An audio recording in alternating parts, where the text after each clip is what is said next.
little bit of a dark space at the top and a gradual fade of value. Because just like we don't have lines, we don't have big like dark circles. It's just a little here at the top. And now when I go to shade my nose, typically this bottom section will be darker because remember we're shading around two spheres. One side of the nose will be darker. We have this extra here in the middle. That's the end of your nose. Some people's are very pointy, some people's are... And we have to identify, I'm going to switch this pencil shade's nicer. Which side, so say that the light's coming from over here, that means this side's going to have my shadow. And then what just casts a shadow out on your face? It always extends past your nose into your cheek. Noses are one of those weird features to shade because you end up shading almost half your face to make a nose happen. Those cone shadows start up here between your eyes, go across the edge, and they gradually, like this is where our eye would be, the eye socket is the dark space. Dark out here into your face, round,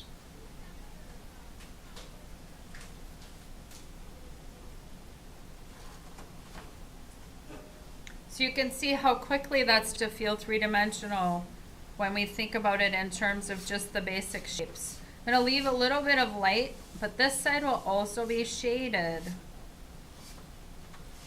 Most out into the face. Eyes again.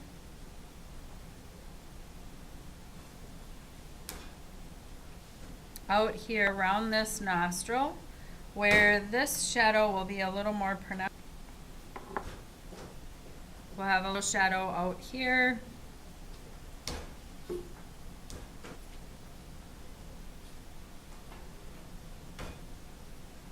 Looks a little weird because I made this line so sharp. There we go.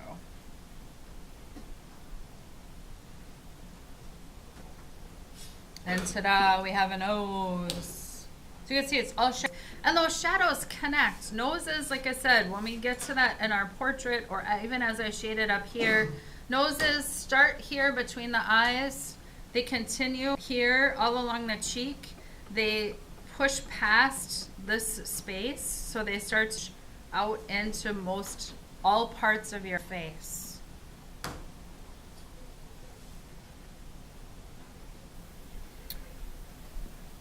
Okay, mouth.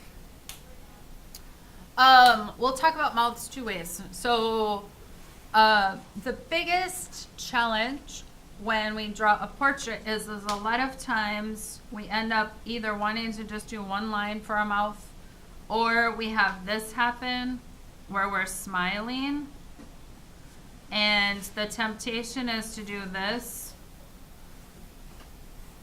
and put in like 1,800 teeth.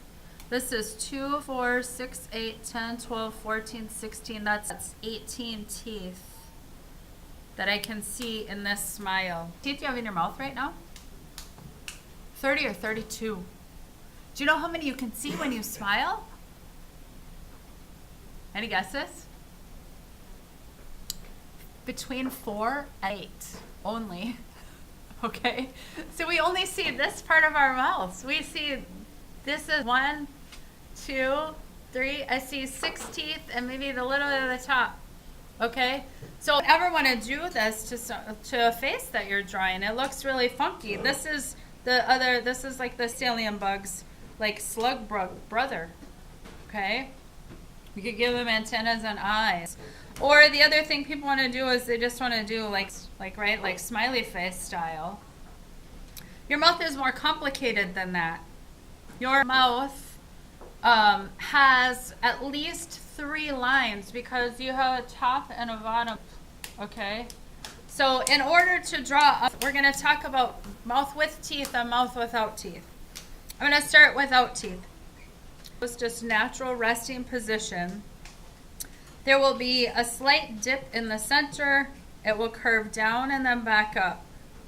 This line represents where my upper and lower lip touch each other. Okay? This line, just like eyelid folds, will be different people. Some people have a much more pronounced center dip. Some people have less center dip. Some people's sides angle down. Some people's sides angle up. So this is one of those lines that seems asking to make a likeness. It's a major line. If I get this line going in the wrong direction, I'm no longer making somebody look the way they actually look. Most often there's a slight downward tip.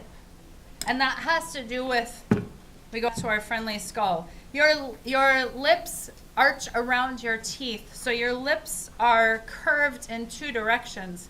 They're curved this way around your face, but they're also each curved this way because they're little cylinders. And so most people from the front will seem to have a little bit of a downward pull around this face. So if I think then about the lower lip going to arch down, and the upper lip has a dent in the middle.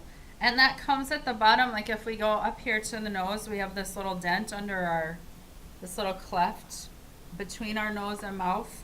And that's where that little guy sits. And then they angle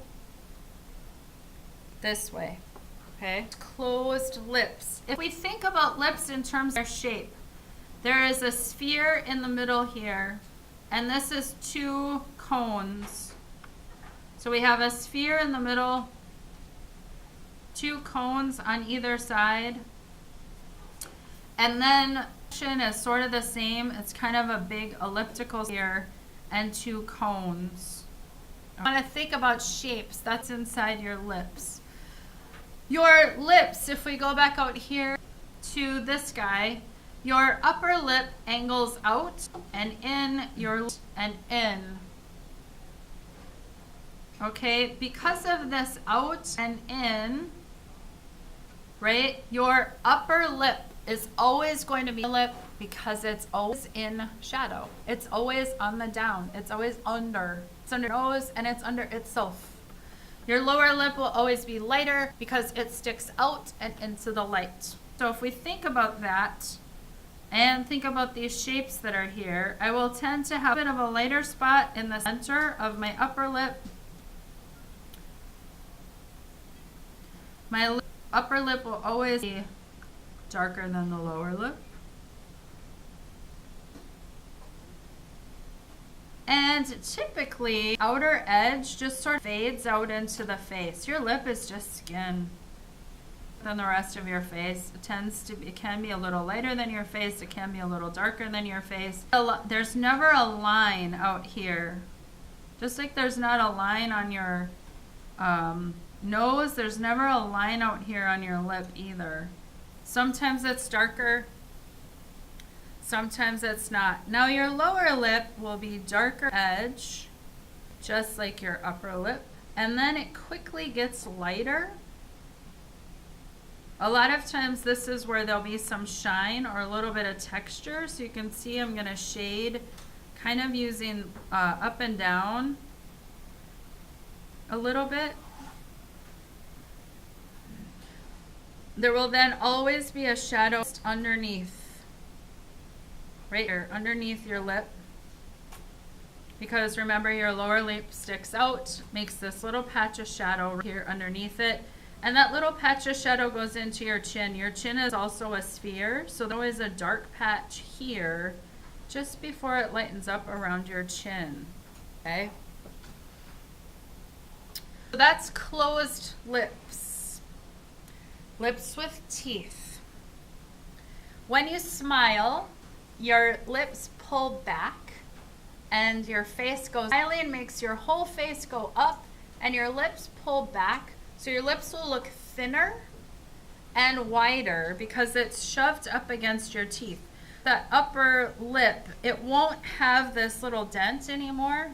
It usually, That means this upper lip gets kind of skinnier as I smile, and the lower lip out from underneath. Now, we want to make sure the best way to draw the teeth is to not draw the teeth, okay? So that sounds really strange, but when you look at a pilling, usually you can see a little bit of the gum at the top. So if I draw a little bit of curved line at the top, I draw like the gum line up here. And then down here at the bottom, I will see some sort of shape. So I'm drawing just the bottom, the top, that's it. Because what happens is if I try to draw those, if I draw teeth one at a time with a pencil, even if I only draw the right amount of, you can see quickly right away that they're like crazy looking teeth, right? A pencil line is too much for the little tiny between your teeth. So you don't want to actually draw the teeth. You want to instead draw around the teeth. Now what I'm going to do is this bottom section is usually a hint of light from some bottom teeth. A little bit of lighter shading there. My back couple of teeth are going to be quite gray. So I'm just going to shade these back teeth. And my gums will be shaded. So you can see as I start to shade, my teeth start to feel. So the best way to draw teeth is to not draw the teeth and instead just to add the values that are on teeth. So you can see I've just shaded them. I haven't drawn a line, shaded them. Your teeth are inside your mouth. We know that they're white, but they're not really white because they're going to always be in the shadow of your mouth. Right? And then when I shade the lips, this pronounced shadow on this outer edge and a more pronounced lightness in the center, because remember, we're pulling our lips across our teeth when we smile. So that means because of that pulling, we have darker shadows and much lighter shadows all over the middle. And that's how you draw, not drawing your teeth, you just shade your teeth.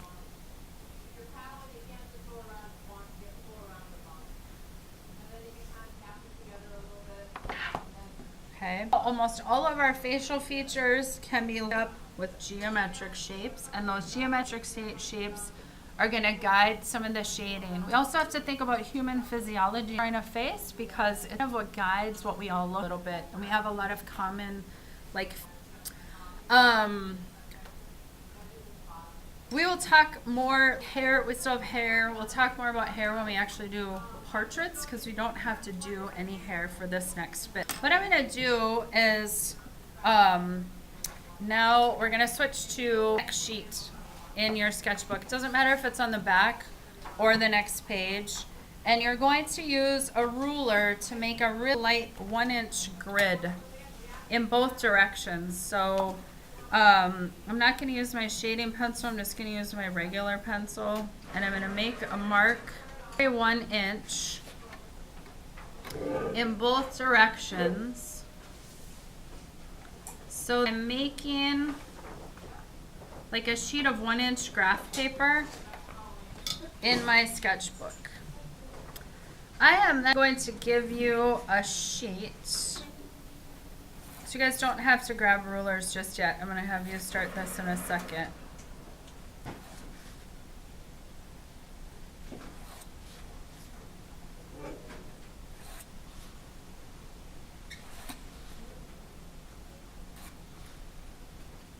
Grid lines to be light so that when I go to shade over the top of them, they sort of disappear. So I've got mine kind of a little darker than maybe I would want them to be, just so that you can see them here on the camera.